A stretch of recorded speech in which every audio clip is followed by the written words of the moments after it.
Guys, the Ignyte Award is so good. I love the Ignyte Awards. So, I do a lot of award content. So I talked about the Nebulas and the Hugos this year already. Still eagerly awaiting for the Ursula K. Le Guin Award shortlist, which is one I always try to read. And the Ignyte one is one that I usually have read most of the stuff. And for some reason, I never vote in it, even though we can all vote in it. This is free. So in case you don't know how the Ignyte Awards work, so there are 20 BIPOC voters, and it's also combined with people who have won previous awards. And for the kidlit categories, young adult and middle grade, they do add in like 5 jurors that are of those age groups in addition. So this group of people basically select the shortlist. They comb through literature, they talk with each other, and they create a shortlist with the goal of hopefully it not having repeat authors year after year, and that's why they invite previous winners to be a part of the panel to kind of make perspectives fresh and new. But once we get the shortlist that we're going to go through together, then we all get to vote from now until August 15th on these awards. And I really enjoy that, yes, they're trying to make the panelists a diverse group of individuals and perspectives and inclusive, but they are not limiting themselves to only promoting BIPOC works. Like, that's not the point of it. The point of it is to have the selection committee be that way, and then all of us, the public, get to vote. I really like how they set that up. I like the combination of jury and public voting, and I think the fact that I really adore what I got to discover looking on this shortlist is a big sign of why I really like it. Also, I do think it does all speculative works, but I do feel like sometimes it leans like the tiny bit of horror in the way that I like. So let's go through a bunch of the categories. So one, I really like that they have a community award. All right, so this is for outstanding efforts in service of inclusion and equitable practice in the genre. I think this is important because look at the world, look where we are. Not a good place. Nope. So we have one, an author who wrote Shiggity and the Brass Head of Obafaloon. He is on this list. I've only read that work. I don't actually know what else he did to be put here, but that's kind of impressive to me because everything else is like an organization. There's Writing the Other workshop. So this is a whole page and group that is meant to help writers figure out how do you write perspectives that you do not hold. Because it's not necessarily about avoiding including those perspectives out of fear of getting it wrong, but putting in the work to include those perspectives and trying to get it as right as you possibly can. I think that's very cool. We have a magazine that looks awesome and it's free. It's a quarterly magazine that is all translated and it always has the original and the translated work. That's very cool. I kind of want to read that quarterly. That's just 4 times a year. I could do that, maybe. I don't know. I got very excited. Like I said, what I got to discover going through this shortlist had me pretty pumped. And then we have Authors Against Book Bans, which is an organization that does a bunch of events to help push back against book bans, I think primarily within the continental United States, because we are having a time at the moment with censorship. It's not very fun. If you want to see a booktuber perspective or like a lot of the work that someone does who's from Florida, we have Rachel from Reads with Rachel, which you probably already follow. She has a very large channel, but she's been doing a lot of good work for years. Like even before her channel blew up, this has been like what she's been working on for so long. We have the Ember Award, which is for unsung contributions to the genre. So we have 3 authors that I know, and then there were 2 people I didn't know. So Charlie J. Anders is an author I know. I don't know her, but I've read a work by her. We have and actually I don't even know if that's their pronouns. So I apologize if it's actually they, them, and not her. We have Indra Pramit Das, who I've read some short stories from. Nisi Shawl, who I adore. They're as primarily as an editor. I believe that they were one of the editors for The New Suns. I think the primary editor. Am I making this up? Let me grab my copy. Yes, edited by Nisi Shawl. Adore both of those anthologies. We have Renee, and I had to look this up. This is Renee from the book blog that I think actually puts together like the Hugo spreadsheet. I think I've heard of Renee's works, but have not consumed them myself. And then Sonia Sulaman, I was looking them up and then I can't remember what my brain retained from them. They're a fantasy author and editor, but I do not know what they've put together. But one of the first things is that they write short speculative fiction inspired by Palestinian folklore, and they have work that has appeared in Arab Lit Quarterly, Faya, so just seems like someone who's definitely in the space, and it makes sense maybe that a bunch of those people knew them and put them up for this award. And then the next category is outstanding creative nonfiction, which, like, when I tell you I clicked on a bunch of these and read a bunch of them immediately, they were so compelling, I'm not even kidding. And what's really cool is I'll have this website listed down below. They have links for a bunch of stuff. So, like, if it's free, there's a link to it. Now, if it's not free, there's a link to the bookshop.org link, or if the only link available is Amazon, there will be a link to that. And so the one that I immediately read all the way through and then sent to my friends is Why AI Isn't Going to Make Art by Ted Chiang. And, like, I mean, Ted Chiang's one of my favorite authors. I think he's just so good at writing, and that was very apparent to me by how engaging this, like, editorial was for my brain. And it really, it also just, confirms a lot of how I feel, so that also feels good. But I mean, I do think it's a compelling argument for why what generative AI does is not the equivalent of art. Like, a lot of people, we recognize that it is removing the human element, but I think he really articulates what that human element is that cannot currently exist in what we are calling artificial intelligence. And even if we should call that intelligence, like, what is a potential definition for that? Super engaging piece. We have In Other Worlds, which was I haven't read all of it because it's a little dense, but it's in Strange Horizons, and it seems to be a lot of the history of science fiction, science, and South Asian culture and history and translation, and that looked really compelling. It was just very long. We have Flamboyance, The Queer Harlem Renaissance, I Wish I'd Known, which looks very cool. I did read this one because it was short, and it's All Insurrections Are Not Created Equal on Writing Resistance After January 6th, Micaiah Johnson. And yeah, I think this was a short, but I think very effective piece, and it brought up some Desperate Glory. So again, biased. I love Micaiah Johnson. I love some Desperate Glory. So confirming some of my internal biases, mayhaps. But also had some compelling discussion about what dystopian novels and novels about the hero inadvertently do, but how it's not necessarily the work's problem, but maybe there are ways we can combat it in how we tell stories. I thought it was really interesting. And then one that's, I believe, a actual book for purchase from Bloomsbury Academic is Afro-Centered Futurisms in Our Speculative Fiction. It has a lot of featured works by a lot of authors that I don't know. And so then we have outstanding anthology and collected works, which again, oh my gosh, my TBR is just imploding at the moment. I already own A Sunny Place for Shady People, which is a book I'm very excited to read. If you haven't, it's not that long. It's this book. I'm planning to read this in the fall. It's horror by an author who has written horror that I really like. Translated from, I believe, Spanish, because I think that this is an Argentinian author. Am I making this up? Yes, Buenos Aires, Argentinian. We have Deep Dream, Science Fiction Exploring the Future of Art. This is in the MIT Press by Indra Pramit Das, who was in the Ember Award. There's a young adult, I believe it's an anthology, called The Black Girl Survives in this one, so it's a horror young adult anthology. And then we've got one that I am desperately going to see if I can find in person at Clevo, which is our translated bookstore. And if not, maybe I'll buy it online because there's no ebook version. But it's Through the Night Like a Snake, Latin American Horror Stories. When I looked at the list of authors in this anthology, I'm like, oh my gosh, we are truly hitting so many countries. And some of them I haven't gotten to read from yet, like Bolivia. So it's got Colombia, Ecuador, Bolivia, Argentina. It has a bunch of different authors in this collection. So I'm pretty excited about it. And then we have Time Travelers, an anthology of Palestinian speculative fiction. So I don't know. I love short works. I think this is a very fascinating collection of anthologies, and yeah, it just makes me happy. There's outstanding comic teams. I did just briefly look at them. I don't know a lot about comic teams, but Lunar Boy looked like it was a good coming of age comic. We had Lunar New Year Love Story. Don't know why there's two Lunars, but they're completely different because this one is a rom-com. And then The Worst Ronin was supposed to be a mix of Nimona and Attack on Titan, which is compelling, which is objectively a compelling idea.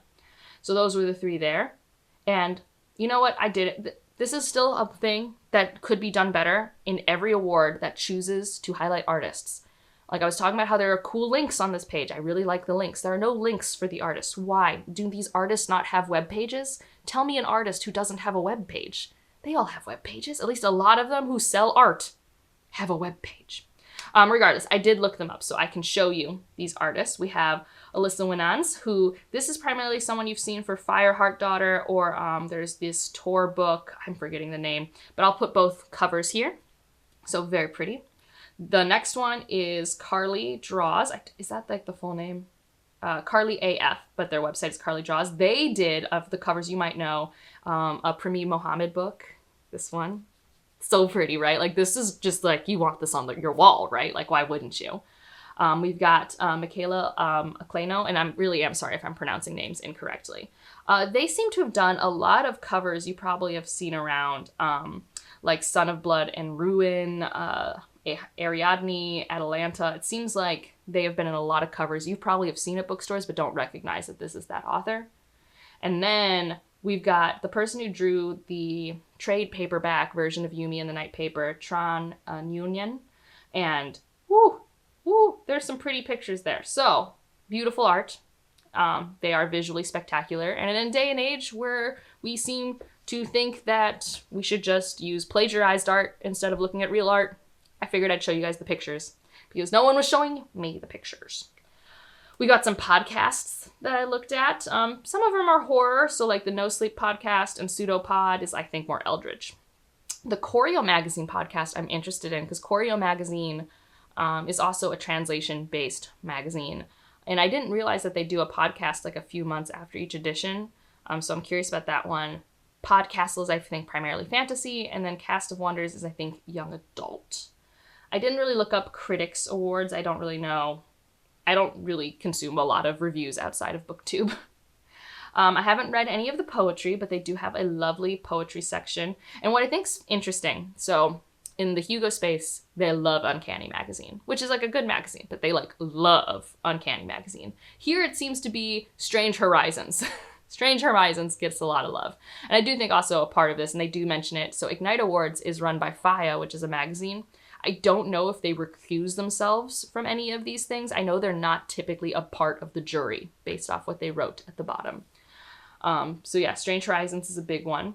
So we've got some short stories. And I think what's compelling about this is there's only one overlap that I see with both the Nebula and the Hugos, which is just fun because that's just more short stories to consume. But also, there are some short stories that I was reading where I'm just like, you're just here because you're in Uncanny and you're a popular author. Like, it wasn't a bad short story, but it wasn't, like, great. Like, I want awards to show me the weird, to show me the great, not just the fine. Like, fine is okay. But nobody who has read one of the short stories that we've read liked it. There's a bunch I want to read. There's one by Stephen Graham Jones, which is called Parthenogenesis. We have Agni, which was in the Sunday Morning Transport. That's like a newspaper, right? We have two Strange Horizons, The Spindle of Necessity and Whalefall. And then the one that is the overlap is We Will Teach You How to Read, We Will Teach You How to Read, which I still desperately need to read. If I was a betting woman, I'd think this one's gonna, I think, win the Hugo. I think based off the buzz I've been hearing and based off other short stories I've read, it seems interesting, right? And I think interesting sticks out and it makes people want to vote for it. We got Novelette. And so this one, I don't think it has any overlap, and it does have, it has an overlap with the Nebula, because I do believe it has the winner of the Nebula novelettes, but it has like no overlap with the Hugos. And again, this has two Uncanny magazines, but it's different than the ones over there. The one that was I believe this is the winner of the Nebula. My brain could be bad, we'll see. But this is the Negative Scholarship on the Fifth State of Being. That's from Clarkesworld. We have Joanna's Bodies from Psychopomp. Oh, we have two Psychopomp. I don't even know what that is. And then we have We Who Will Not Die. I don't recognize either of those authors. And then the two Uncanny magazines is A Stranger Knocks by Tananari Do, which just seems fun. I just like Tananari Do a lot. I've read short works and long form. I just really like her. And then we have Sangronas un lista de terror. And I'm wondering, is that like translated? Or is that just like got a fun Spanish title for just fun? And again, a lot of these feel like they're more horror leaning. Like between having Stephen Graham Jones and Tananari Do and like a lot of horror anthologies and horror podcasts, I just feel like this list also leans into that side, which is where my speculative love has been lately. All right, so now we're in novellas, and this has some overlap. There's been some overlap across novellas, not 100%. So one that's new that I hadn't seen before that was in Clarkesworld is Fractal Karma. I have no idea what that's about or who wrote it. Lost Ark Dreaming, I believe, was Nebula, but not Hugo. I have read this one. I liked it. The Butcher of the Forest, I think, was on all three, which means despite my fear of reading more Premi Mohammed, because I just have to be in the right headspace, I really need to try this one. We have the Dragonfly Gambit, which is, I believe, the winner of the Nebula. It was not on the Hugo, but that's because the Hugo was all Tor. This is 3 Tor, a Neon Hemlock, and a Clarkesworld. And I think that's also something unique about a jury system is they can intentionally be like, we want to have representation from multiple imprints. They can make, I don't know if that's what they do when they're talking to each other, but they can make that a goal versus when you're doing popular nominations. I mean, Tor's just the most easily accessible by a fan base. Like, there's nothing wrong with what Tor curates and puts out. It's just that, like, people get to see a Tor book in a bookstore or the library and they get more audiobooks. Neon Hemlock is a lot harder for people to find. Not everyone reads magazines like Clarkesworld, right? It's just like that whole thing. And then the last one, which I think might have been on all 3 lists, at least on 2 of them, is The Practice, The Horizon, and The Chain, which I do still need to try. I'm going to skip over the middle grade because I know nothing about middle grade. But again, I really like that they include middle graders in the jury system to like kind of get a sense of like, well, what are like, 10 to 12-year-olds reading right now? Like, what are you reading versus what do we think you're reading? Similar with the young adult, which there's some overlap with the Hugo. So Moonstorm and Shene Lende, I don't know if I'm saying that right, by Darcy Little Badger. Those are both here. We have Air by Sabaa Tahir, which I have heard spoils the quartet before that, so be aware. I haven't heard of Spells to Forget Us or The Poisons We Drink. Now we are into Outstanding Novel. And you know what? I am on the record as saying one of these books should have been on the shortlist for the Hugo, and I'm feeling very vindicated at the moment. First of all, we have Womb City, which I'm on the record for not loving, but honestly, I think it's compelling in terms of like a short list of interesting things that came out, especially a list that's going to be leaning more horror adjacent. I think this is a good one. The weird one that I'm like, man, I don't know if I want to spend money on it to take a chance on it, but I'm compelled, is The Sentence. 50 people have reviewed this on Goodreads. And apparently, 20 of those people or 10 of those people were from these Ignyte jurors. And they were like, yeah, this needs to be here. I don't know why. I'm compelled. I want to see if I can get my library to buy it. There's no ebook. And so maybe I'll try and go in the wild and see it. I think this is a book that maybe Hexagon Books would hold. Like, now that I've gone on my indie bookstore spree, I kind of know which bookstores might hold which kind of niche indie book. That's the lovely thing about indie bookstores. So we'll see. The Emperor in the Endless Palace, which I have read. This is one where it's like, I didn't love it, but I think it's doing something really interesting and should have probably been considered for a short list. One that I have on my TBR is Metal from Heaven, which I'm excited about.